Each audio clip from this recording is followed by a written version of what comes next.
তোমার এত ভালোবাসায় আমি বলো কোথায় রাখি, বুকের খাঁচায় বন্ধ।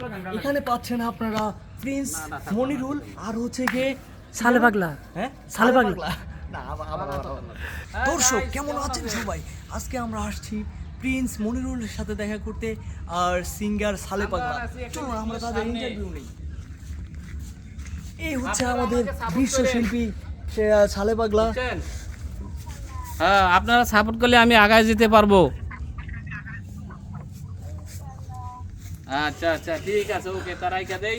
ভাই কিন্তু এখন একটা মস্ত কঠিন একটা গানের শুটে আছে, এখন গানের শুটটা চলতেছে, আমরা দেখবো গানটা কেমন হয়। প্রিন্স মনিরুল ভাই যখন ক্যামেরা ধরে গান গান গান একটা গজল গাম, একটা গজল গাম। ও শিট, ভাই এখন গান থেকে গজল গাবে, তার মানে বোঝা গেল ভাই আস্তে আস্তে ইসলামিক দিকে চলে যাচ্ছে। চলুন আমরা ভাইয়ের কণ্ঠে গানটা গাবো, গজলটা শুনি। গান শোনে, আমি তো